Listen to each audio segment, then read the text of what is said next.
Stumble In Radio. This is Wednesday night broadcast. I'm Breckenridge Elkins, host of Stumble In Radio. I said I was going to talk about Archeofuturism in action tonight. I'm going to start out, first of all, by reading a quote from Albert Carrico, his Handbook of Chaos, page 114. This is why we defend order, he writes. This is why we shall defend order, which we abominate, and morality, which we despise. The senile order and the inadmissible morality, which we haven't always known how to oust, neither one nor the other. We shall defend them, alas, with arms at hand. Those ahead are preparing to attack us in the name of indefensible morality, under the standards of condemned order. I ask all of you, what shall we oppose to these barbarians? Tolerance and leniency? They shall crush us as they laugh at us. And if we march toward their armies, ornate with flowers and naked hands, preaching peace, they shall do as the Mongols in the Middle Ages, when 30 unarmed Buddhist male pilgrims offered themselves to their violence with hopes of moving their hearts. They exterminated all of them after a moment's surprise. And now, when they tell me that Mongols have become Buddhists, I shall answer that the pilgrims are dead. Since we must die, let us not offer our throats and die as dupes to our sentiments. Let us prove to our adversaries that we are their equals in our courage, and let us do unto them as they would do unto us, vanquished. And this is the precursor which begins my work here.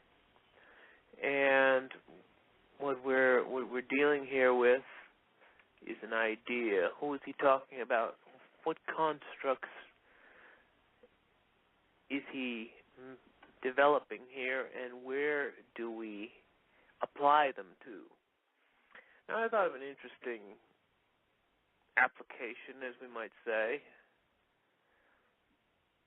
Back in Yalta, or prior to Yalta, the historic meeting there, Churchill, Hitler, goddamn. Oh my. Churchill, Hitler, and Mussolini. Churchill, Roosevelt, and Stalin. Churchill, Roosevelt, and Stalin devised these UN protocols. Of course, they didn't devise them themselves. They were devised by their underlings, people like Alger Hiss, among others. And among these UN protocols is that mankind deserves freedom from want. Man has the right to be free of want, free of need. When they say want, they mean not desire, obviously,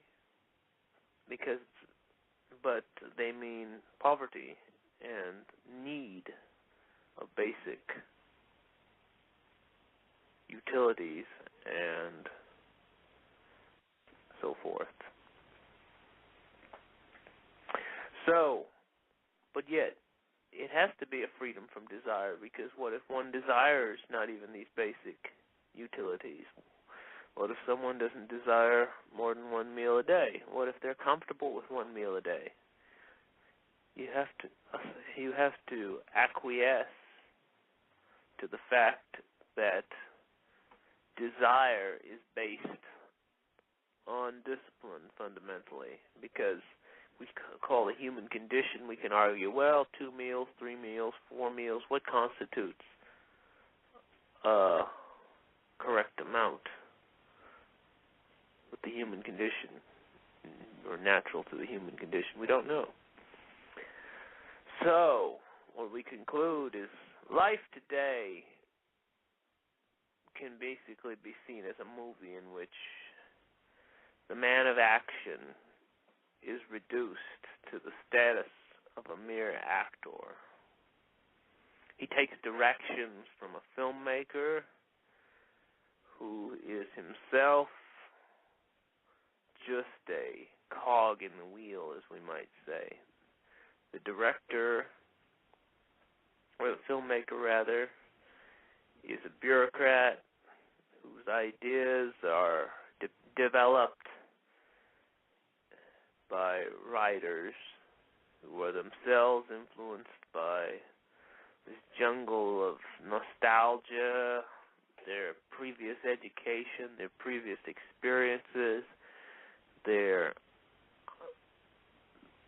figures in their life that they idolize, aspects of socio-political reform that they desire, old mishmash, we might say, of various factors. And these are what produce the material for the bureaucrat/directors to work with. Now, technology and brain chemistry, what we call the god of biomechanics,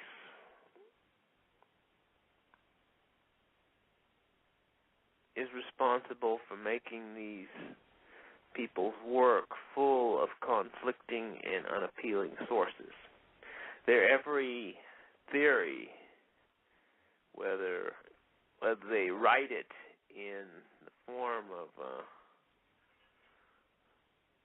screenplay or a theatrical play or a,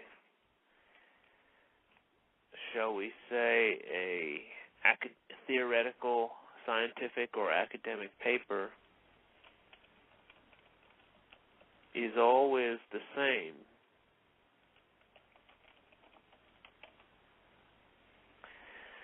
To reconcile their ideas is their principal aim. They want to reconcile their ideas with what? What do they want to reconcile their ideas with? That's the question. And when we come down to it, they want to reconcile their ideas with their beliefs, their ideology, their ideals. Not their ideas, their ideals. Quite different there. This is what causes the fiasco we see in place today.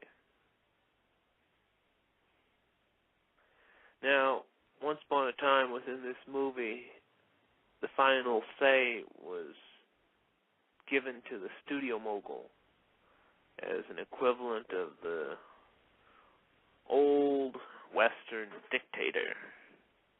Now, this figure has largely disappeared. For a while, he was replaced by the bureaucrat director as a figure of autocracy. But the bureaucrat director / director was never even half the figure that the studio mogul was. For a long time, the studio mogul made movies. The bureaucrat director was just his proxy.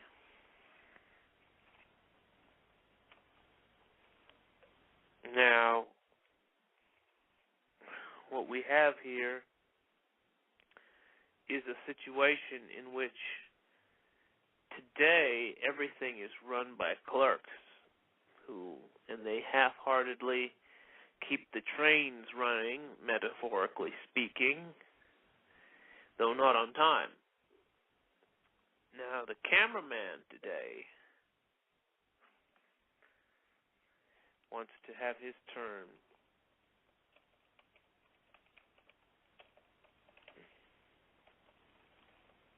What does that mean? The cameraman.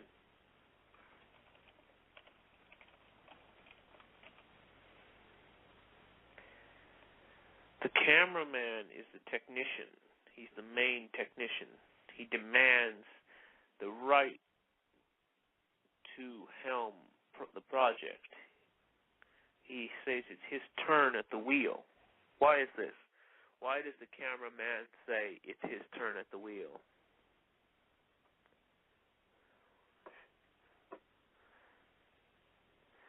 Well, once again, we go into the whole positivistic mythos.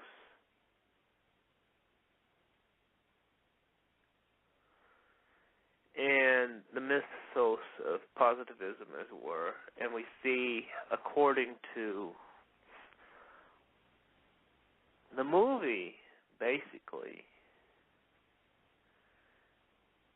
that there is a continuance of patterns.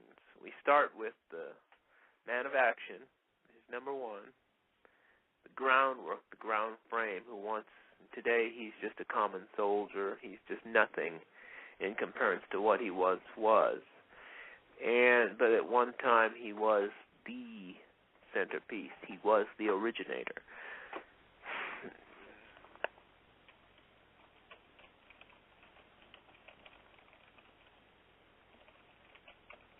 And with that thought in mind, I'm going to play a song.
Version of Mickey and the Motorcars covering Warren Zevon's song.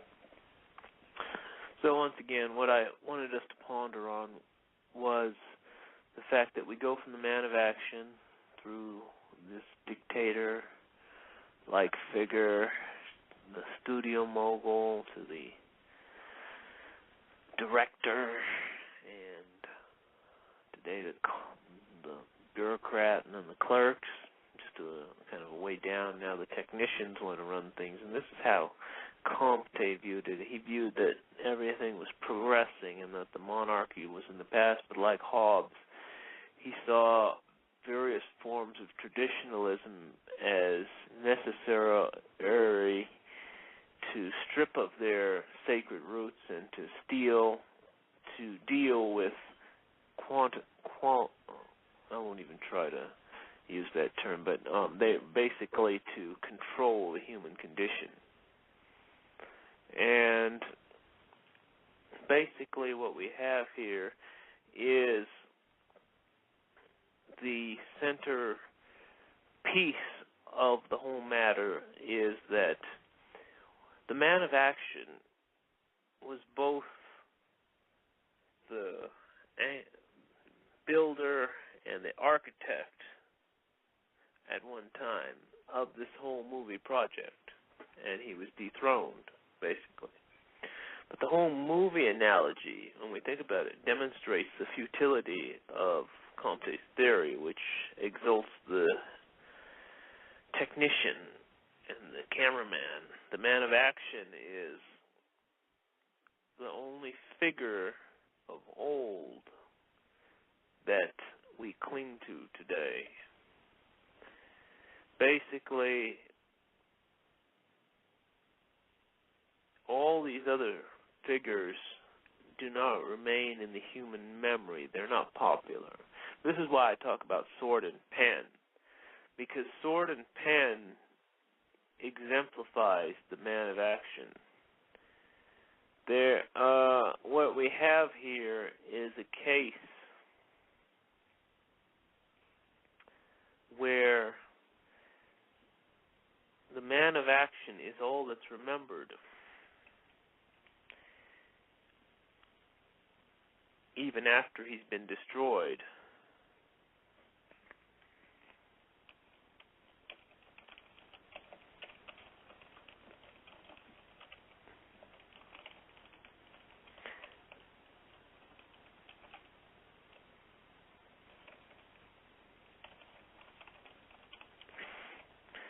And what we have afterwards is this builder and destroyer of cities, the creator and the destroyer, the demigod in all likelihood, something that can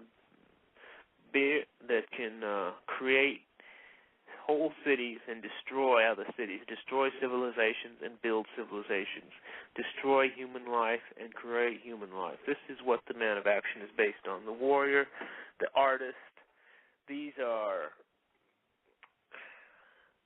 certain aspects of their character naturally are attractive to the human psyche. We naturally see them as heroes. We naturally glorify them. We naturally admire them.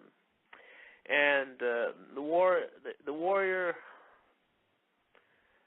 the artist, the poet, they're all completely removed from our society, as is the priest and the religious minister or religious figure of any sort, really.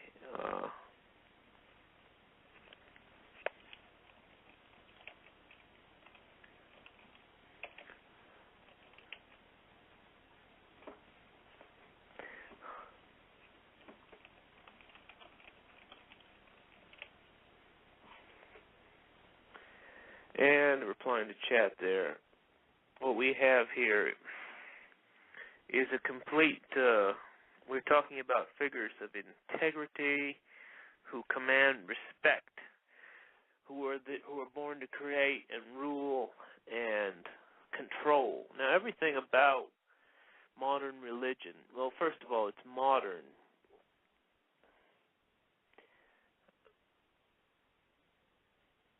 And secondly, it's devoid of its roots. It's slashed off from its roots. And it's completely devoid of any basis, so making it in generally quite meaningless and pathetic. But we can say the same for any number of modern artists, musicians, and actors. And we notice that the more, this is part of my original analogy, the more virile and independent of modern artists frequently start up their own studios and labels. And they do this, and I'm using this as an analogy, they do this so they can have creative control, supposedly. And nobody's going to Nobody's going to affect their work. And yet, when they do this, and once again, we're dealing with general tendencies, not precise individuals. The more virile than average individuals, we are talking about this. And I'm going to go off on another tangent and deal with that, because you can say, what's more virile than average? Who wants to be average? That's the thing about it. We want to be more virile than average, and that this feminine tendency to desire to fit into the status quo, as it were. The whole desire of Archeofuturism, by contrast, in stark contrast to this, is to seek the ultimate experience possible through the guiding path of tradition. And this is only available to the virile. But anyway, like I say, this is the most virile. We're talking about more virile than average. Average, quite different. Very different, as a matter of fact. But anyway, we deal with this raw virality and natural inclination, because this is not enough. It's insufficient. And all these actors who turn into directors like Clint Eastwood and start their own production companies and make films, they're making the same old, unoriginal stuff they were making before. And it's quite extraordinary. Why do they say we want to free ourselves from we want to free ourselves from the studio system. We want to take creative control over our works. And they can't, because it's not the studio that keeps them hobbled. It's the zeitgeist. It's their religion. It's their genes. And mere raw virality cannot change any of that. So, what we have here is the end result. We see that the same unoriginal, uninspired, politically correct movies are made by the same people who wanted creative freedom. They previously eschewed such works. They previously denounced former works, and then they went ahead and made the same thing over again. Why? Because raw virility is never enough. Let me stress that. You have guys like with Toby Keith, we put him as the musical equivalent of Clint Eastwood, say they want to make music their way, and they want to start their own labels, and they continue to produce music that sounded just as bad as the music they made when someone else was calling the shots. Why is this? Well, there are a lot of reasons for this. Usually they're so busy touring, trying to keep their business afloat, because it is a business, not an art, that they have no time to engage in the composition of any decent material, because leisure is necessary to creation. But at the end of the day, it's not any one question that we want to deal with on a whole. What we're dealing with is searching for particular answers, and it is not the inability to create. It's not the inability at all. What we're doing is recognizing the failure to create worthwhile material due to market demands. In other words, it's an internal failing. It's not due to market demands. It's not due to creative control. It's not due to these other functions. Brief pause here.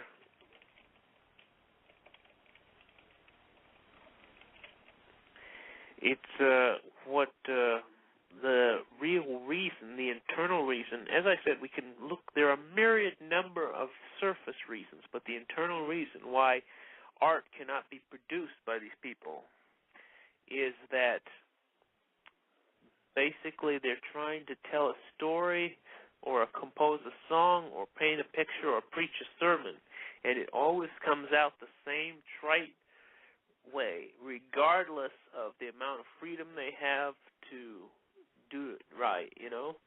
This is why Evola refers to Sartre as a prisoner without walls.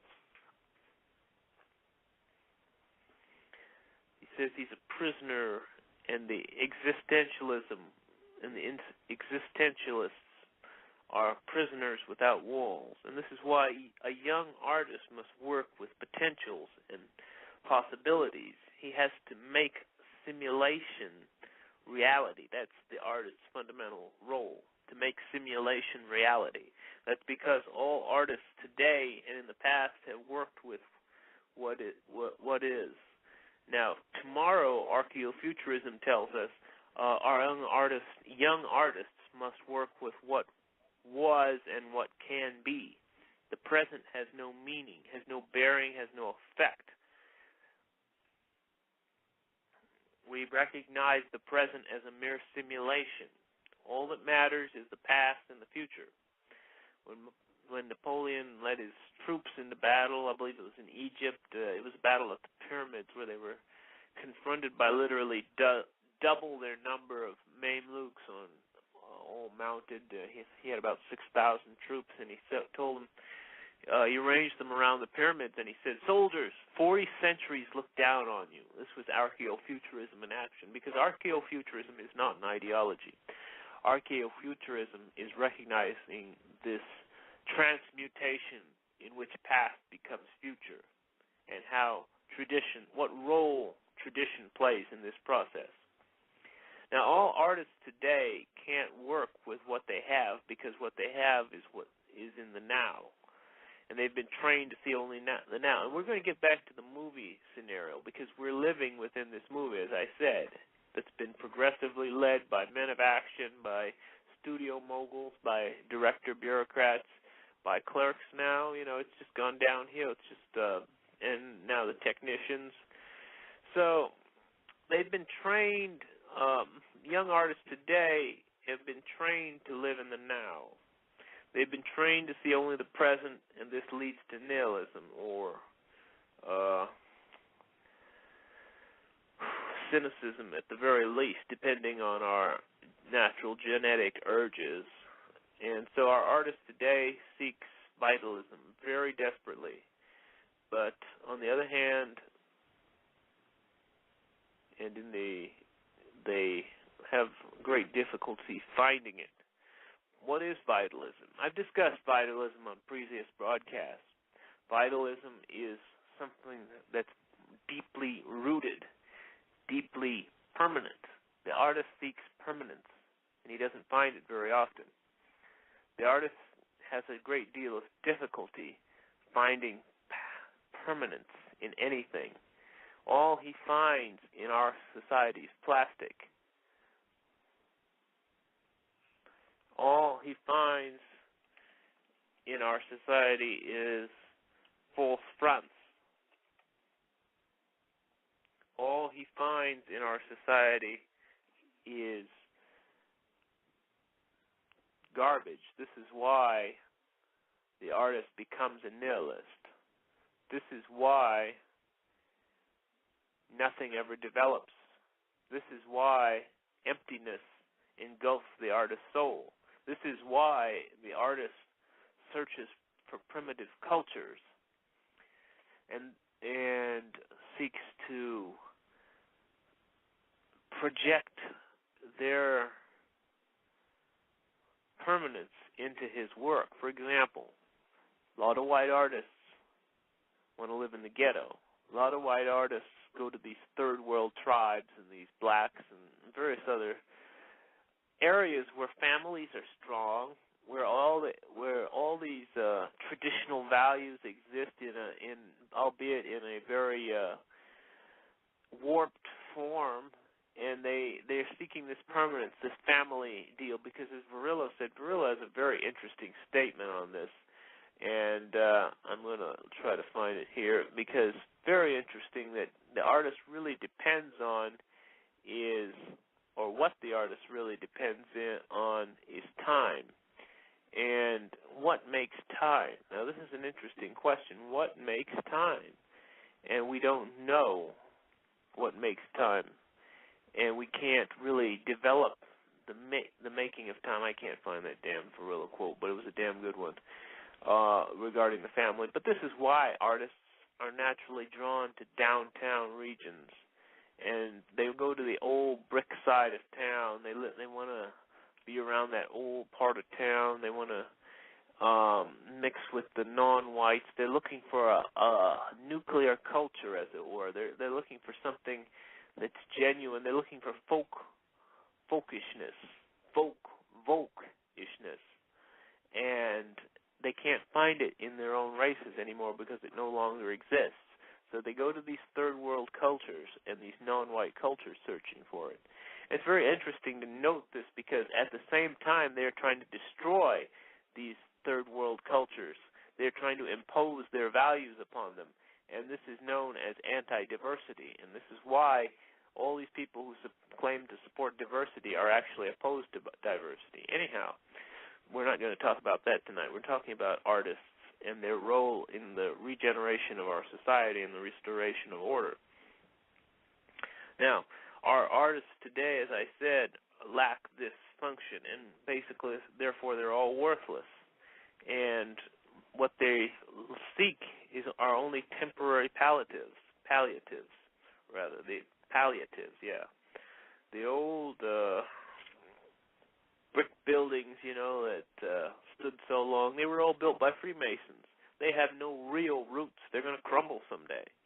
They have no more genuineness than the empty suburbs today that we're talking about. And those suburbs are death if you're a European. They talk about white flight, it's just a tomb for whites.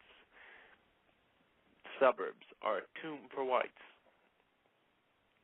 They're a tomb for everybody, obviously, and we have to burn them down and kill their inhabitants.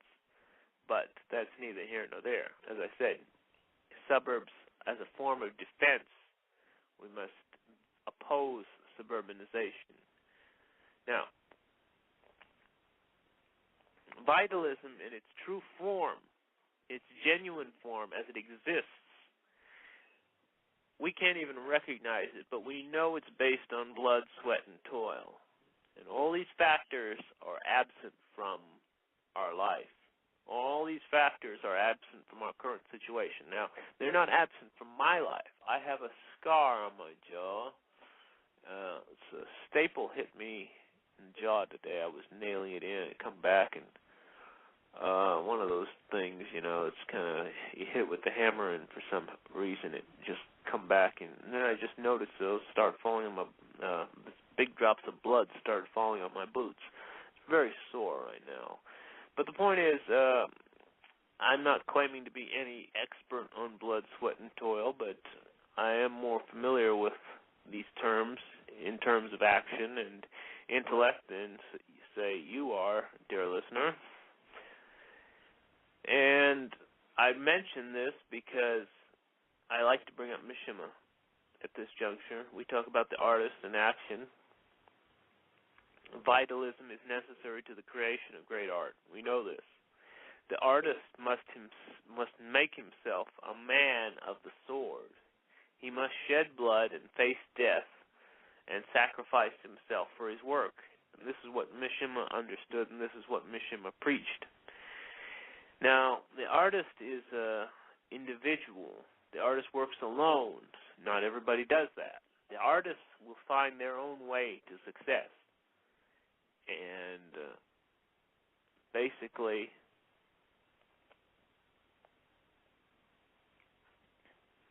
what is all this chimping in the chat room? I'm just checking out. We got one guy in the chat room. This Lutheran guy is just a long line of nonsense. Anyway, moving along. What we have here is one type, and there's another type developing before us, and that is the type of the order. We have the artist. The artist will serve its role. I've passed along the artist. If you don't see the purpose of the artist in the future, then I'm about done with that. Now, we see the necessity for the existence of orders. What are orders? Groups of like-minded individuals, orders. Groups of like-minded individuals sworn to work together towards a common sacred purpose. That's a good enough definition, I think. It's my definition, of course. But an order is, of course, monastically inclined. An order is celibate. these groups of individuals. They're based on natural order, of course. Orders are hierarchical, excuse me. And basically, they exist to basically serve as we might call chivalric order, a societal order, and they're all, we think of them as religious orders. Well, like I say, once again, they live apart. They're different, but at the same time, very much the same with one another, as we might say. We have the military order, we have the monastic order, we have these other orders, and they all serve a purpose, like the artist. They work in cohesion with the artist.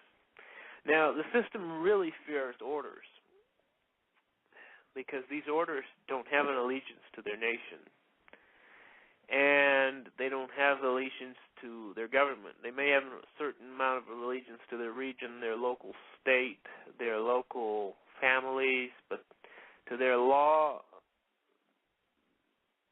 that's where their principal allegiance goes, to their own law. What they're sworn to obey is, first of all, the order protocols, which trump the law of the state in which they live, if it's a proper order. So, this is why such organizations like the Mafia and the IRA, which survived into the 20th century, are, and they, mind you, are only pale imitations of what the genuine orders are, what the genuine traditionalistic order is, but they are the only ones currently in existence. And they've both been demonized, or even worse, subjected to sympathetic deconstruction by the current government and media. They find their very existence, the very existence of these disciplined groups of men who want to make and abide by their own laws, they find these very frightening, find these very intimidating. And here are the three classes.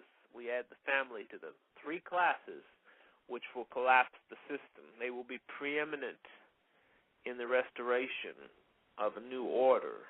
The traditional family, the artist, warrior, poet, and the order. It is from the artist, right now, as we speak, that the order emerges, and together we place them all together in synthesis. They will recreate a new world fit for the family. Now, the conservative basically has quite different views on the whole matter. They want us to return to the previous roles within the movie. In other words, they want us to go back in time. You know, some conservatives will even say, we need to go back to the warrior poet, and you'll say, oh, great, you know, this is way back. Let's go to De Maester, you know, back in De Maester's time. Let's talk about the king. We'll talk about other conservatives are more liberal.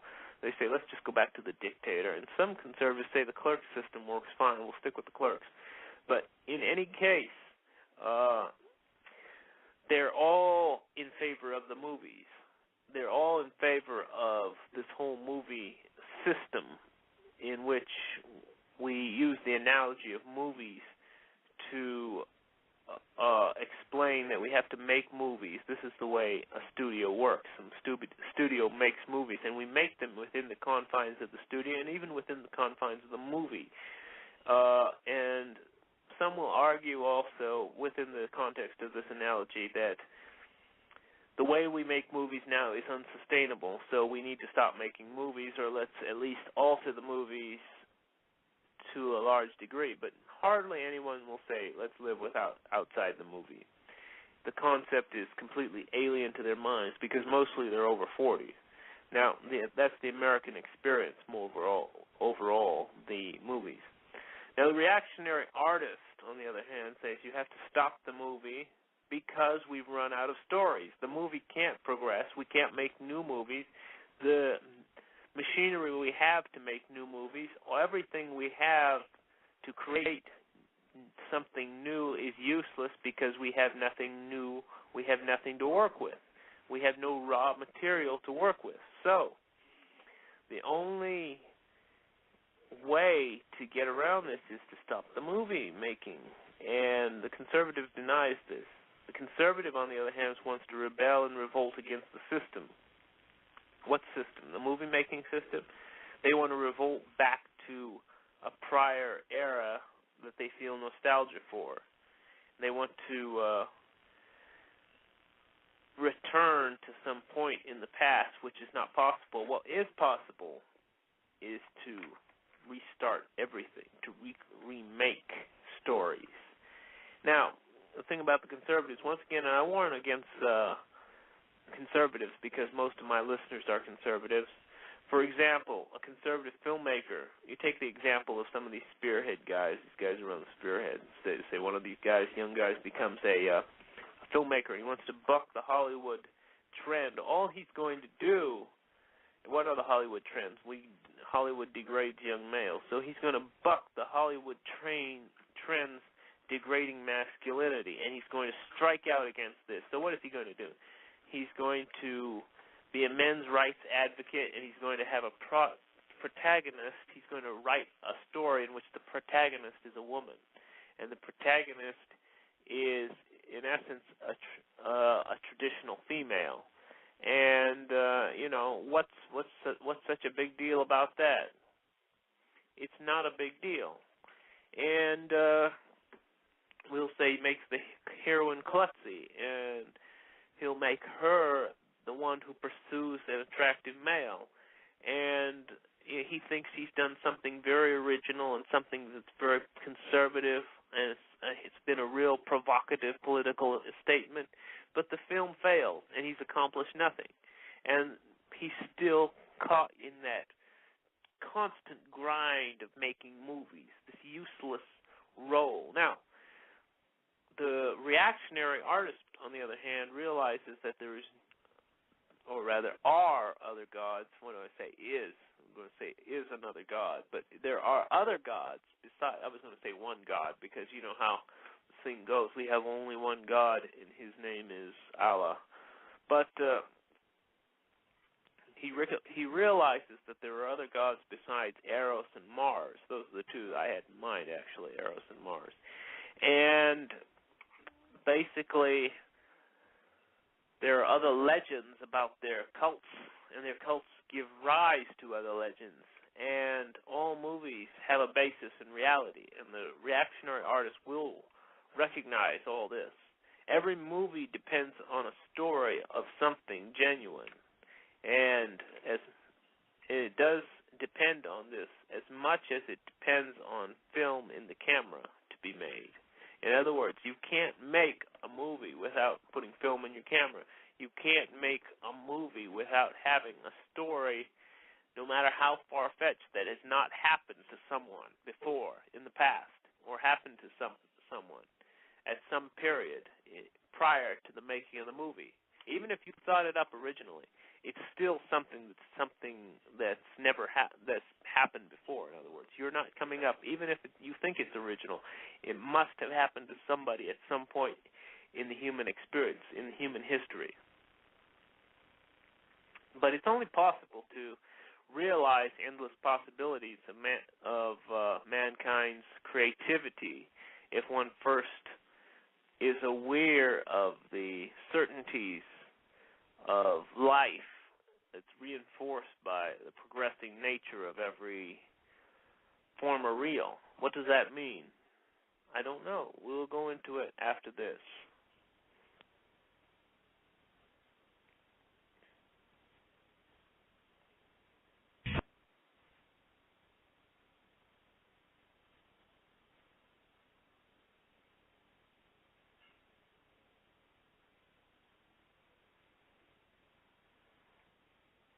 Well, we may not go after after this, after that. What the hell? Into this, after that. The song doesn't seem to be working.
Until we free ourselves from the certainties of life. What does that mean, certainties of life? Certainties of life means death. That's one certainty of life. That's the only certainty of life, that you will die if you are alive. And once we free ourselves from death, or the fear of death, and a lust for comfort, which is also natural to the human psyche, or human experience, we're prepared to forge ahead and conquer. The family is only going to be reborn by celibacy on the male part and chastity on the female part. To create, to prepare to create, to even prepare, because we cannot create or even plan to create a golden age. Golden ages do not happen like that. Read De Villa. But anyway, golden ages are not the product of men's works. But in any case, if we embrace self-destruction to create as artists, we embrace self-destruction to create as members of orders, because that's where you get the martyrs. Many monks were martyred. And in principle, ideals are meaningless in general. Ideals are useless, as is political action. Also, street protests. All are wastes of time. Take it from me. I've done more than you, probably. Complete wastes of time. If you want to, if you truly believe in something, then, and if you truly believe in principles that you live by and ideas that you want to see fulfilled, well, we devote our lives to these things, not our weekends. we build factories and mines from the ground up in defiance to the anti-industrial laws on the book today, or if we retake all those federal lands or vacant city blocks in Detroit, these are acts of practical revolt.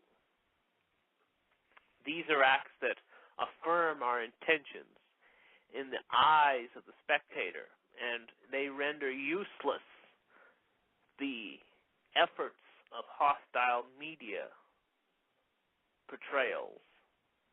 They have no effect because they can't help portraying us. It doesn't matter in what light they portray us. We determine what light they portray us in. We decide whether we will come out in daylight, whether we will make ourselves visible, or whether we will remain in darkness. We decide literally what light they will portray us in. Let me make that clear. So, once that's understood, we see the point of action. We see the point of going forward here, because it's only through action in whatever we do that makes us successful. Pure action, and we say it's impossible. Well, it's impossible for the artist. Is that correct?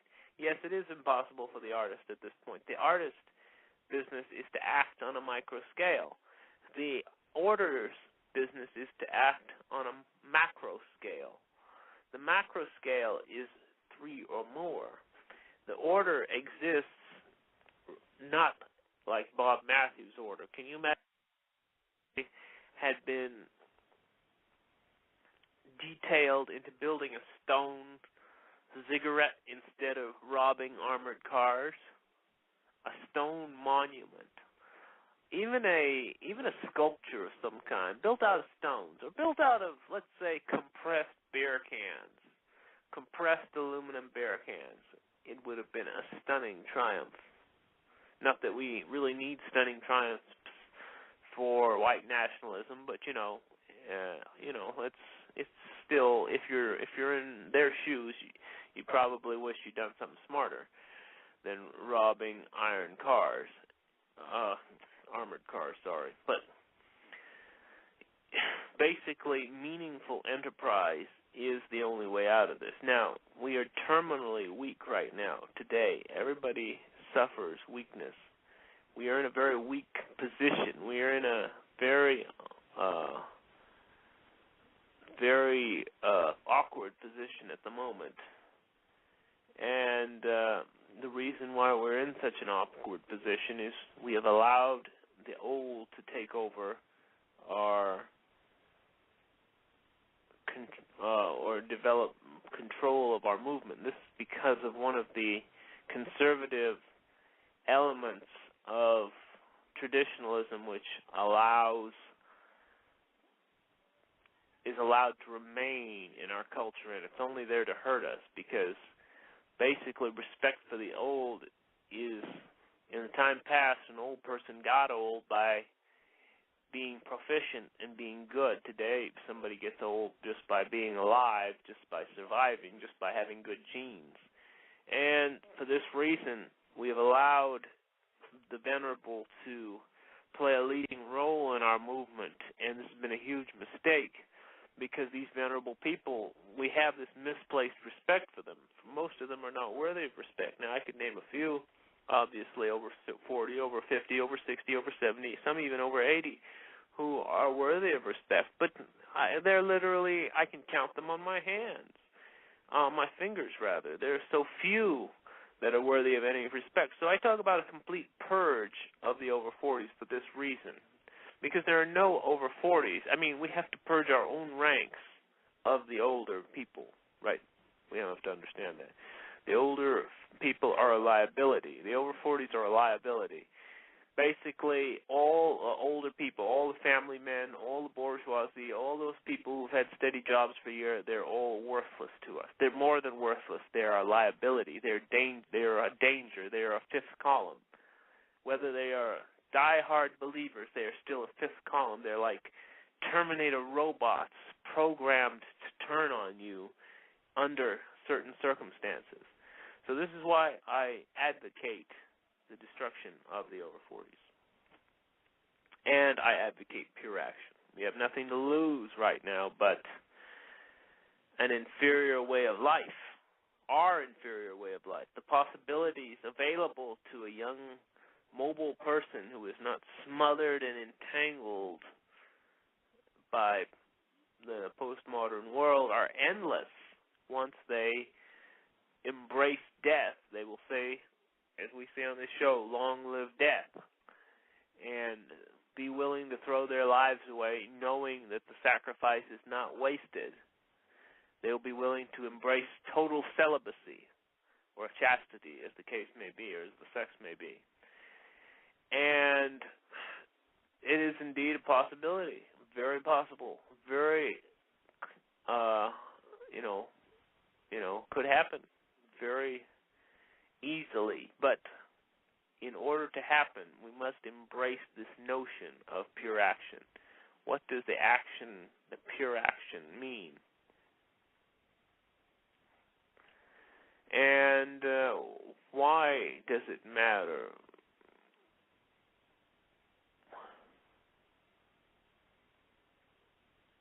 Why does it matter? It matters because nobody understands what pure action means. When I say pure action, people think, let's go out and kill some cops. It's a waste of time. And we don't condone killing cops. At least not killing them before they've had a fair trial, a legal trial. And we don't support killing cops until the rule of law is reestablished. I was thinking today, actually, that, we send all these cars to China, can't mine metal. People will say, how can you go and mine metal or drill for oil? It's ridiculous. Where are you going to refine oil in Kansas, Got these oil wells. Yes, we can go after the oil wells and we can, pump some oil. What are we going to do with the crude, Where are we going to send the crude, How are we going to get the crude from this guy has a, suppose this guy has a oil well in his yard. Why can't he run a gas station from that oil well, have a little mini refinery and run the gas station from that oil well? Can't do it today. Why? Why is that? How could it be any more practical? The shorter, the whole thing about globalization is short supply lines, isn't it? Instead, we have this ridiculous system that globalism has brought us, in which we fly apples into Missouri from China. Now, why should we do that? That seems ridiculous. Isn't globalism about shortening the supply routes and making merchandise available? This is where technology leads us astray. Why don't we develop technology to grow apples more efficiently in Missouri? They were done for hundreds of years. Well, first of all, we have global cooling. It makes it more difficult to grow apples in Missouri than it once did. But the point is, technology should exist. Instead, we take the cheap way out, and not even the most efficient way. It's just cheaper. It manages to be cheap and inefficient. And what that basically involves is, like I said, flying these apples in from China. Why? What happens? Same thing with the metal. We use up thousands of cars every year. Then we crunch them up and we recycle them. We send them to China, and they send us back steel made out of those cars. Now, we don't need mines to begin with. We will simply develop foundries and processing plants and start building metal goods from those cars, and that will enable us to forego mining for a while we get our mining operations going. But the whole point is action is necessary, and this is very practical action. People want to know about practical action. Starting a foundry is a practical action. Half a dozen young men get together and start a foundry. You put half a dozen young men in a room. At least one of them has a family who owns some land, who owns a building, who owns some tools. It's very simple for several young men to start out. It was once a possibility that 10 young men or 2 young men rather would form a partnership. Now those are in the past. Today we have larger scale,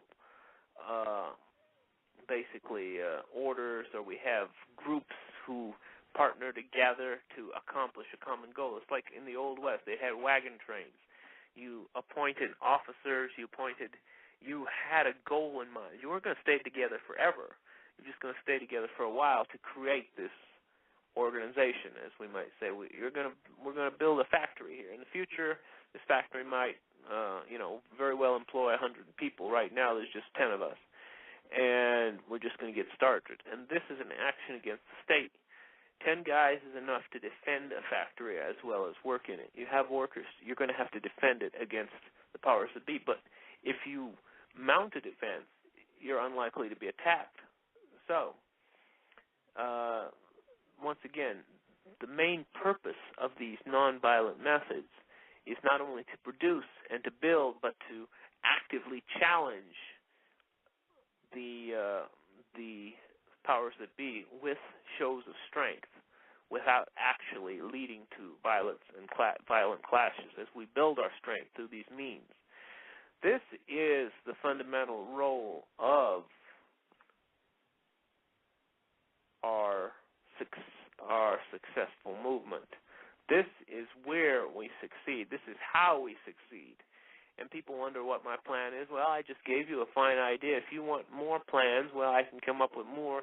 But to our young listeners, especially our younger listeners, this is how you go forward fundamentally. This is your opportunity to go forward fundamentally.